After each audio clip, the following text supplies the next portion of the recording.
The mission of the New York City Urban Project within InterVarsity Christian Fellowship is to change the culture of giving and volunteering from one of constant consumption to consistent compassion rooted in the gospel of Jesus Christ.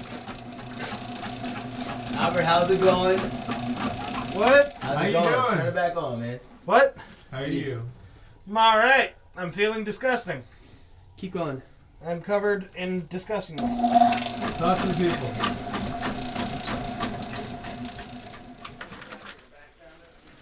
The darkness is a kind of little cubby hole of a room in the basement hallway where it seems that the drain for the entire basement is, and it was filled with nastiness that no person should ever enter without a biohazard suit. They're like, oh yeah, you should put on some boots and some gloves and stuff. I'm like, okay, sure. Yeah, didn't know how dirty it was. Maybe just a little muddy water or whatnot. That's not too bad. I get down there, and they're like, oh yeah, it's in this closet, underneath this crawl space. So I get down there, and it's just rancid. It's ripe and everything, and it's more than mud. I won't go into details, but let's just say I came out that day, and I was like, yeah. It couldn't get any worse than that. So it was a unique experience, but I never thought I'd be walking out of a church with these feces all over me. It was interesting to see that such a big building had been neglected in such a way, especially as a church, the way to let a church just fall apart that way, regardless of where you are. I just feel that in most countries, churches are sacred and revered, and if there's one building that you're going to take care of, it's the church. The church that we are working on, as far as clearing out, I was really shocked that first off, there are people still attending the church. Like, they actually have church with their 8 or so members on Sunday, and it has filth and trash and random things thrown into the building, the house of God, what's supposed to be the house of God, so I was really disappointed. How can you allow that to happen? It looks like a garbage pit.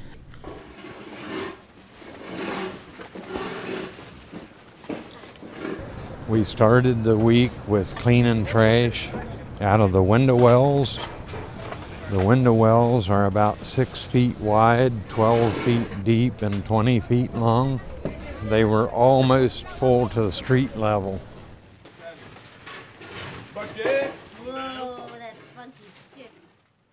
We smelled really bad, but it was great. It was just like a mixture of just like the worst things on the planet that we found stuff in there that like we were like, how did this even get? We're not gonna ask questions, and just so it was really an experience. It was a mountain high, and the pit's completely clean now. It's pretty amazing.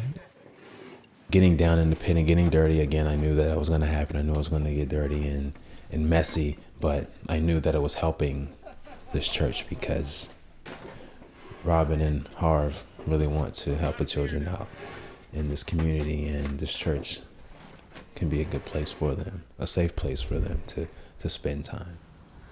The first night I got here and walked out after dark, and I thought, Lord, what in the world is this kid? And I was an old man, but I felt like a kid doing in a city like this. And kids started coming, people started coming, and it's just like our stoop drew people. We're just being who God has made us, I guess, just being friends to people, and that's where most of the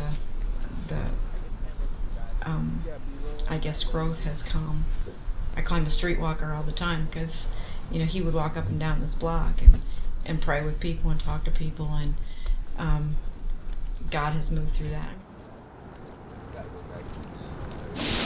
All right, baby, turn on for me.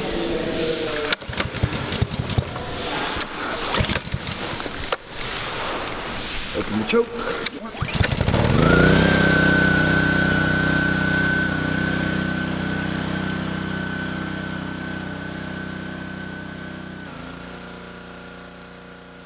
I feel like a lot of quote unquote Christians and ministers nowadays are compromising everything, whatever it may be, and getting caught up in the ways of the world and not wanting to lose their life, getting tired of losing their life.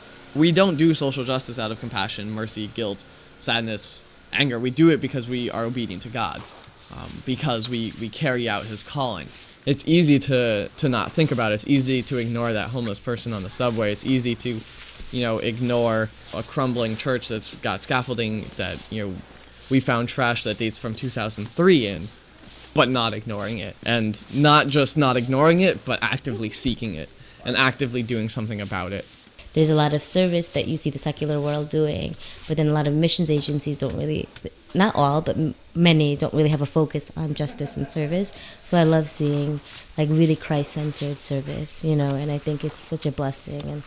And so I felt like this week to see that there's so many young people who are getting excited about it, it was a real encouragement to me. Like the week before I was praying, like, God, where are your people, and what are they doing? Like I wanted to know, and I feel like he answered that prayer for me, and I think it's good, like to see like God's redemptive work being done.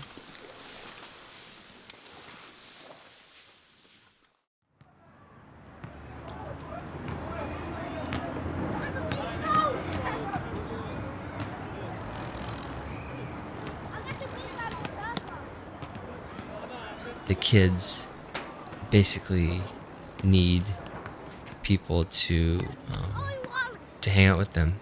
A lot of times they don't have the mentors or the people that they can look up to as they're growing up. They're just finding their way and challenging the rules, and but for the most part they're good kids. They're looking for people to model for them, to be role models and to mentor them. They're looking for somebody to show them the way, and they're just trying to find their own path.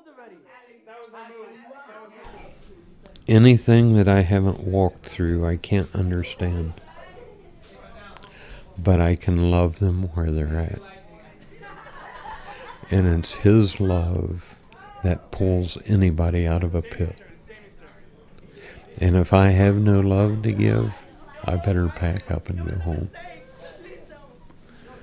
Because it's his love flowing through me that reaches anybody.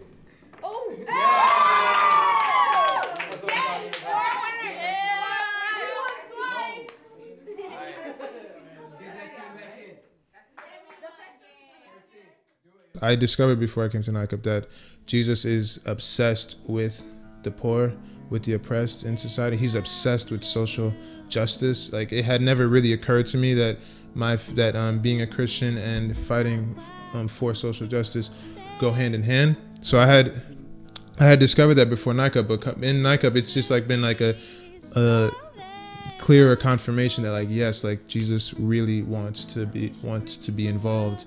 God's just always there, wanting to help somebody. But if there's nobody with a listening ear or a hand to reach out, people aren't going to get help, because God works through individuals. The experience I had at NICUP was one of, it's not just about acting, but it's acting towards people. And it's not just about loving, but it's loving people. People are people first. That we're all God's children, even though we all have different backgrounds, different ethnicities, different cultures. We all have problems, and anything could happen between now and tomorrow, and I may end up being the one ultimately in need. This program is so good. Like, the thing that I really found like so impressed by it is like just like in the leadership, the real love that I see for the people that are being reached, for the city. And really the sense of social justice is really strong, that nobody's better than the other person, and when we see poverty and division, whether it's like race and economic and all these things, that's the result of injustice. This spring break, it's not, I'm probably not going to make that huge of a difference, but learning from what's happening and being encouraged by that, and being able to focus my interests and careers in the future to keep this in mind.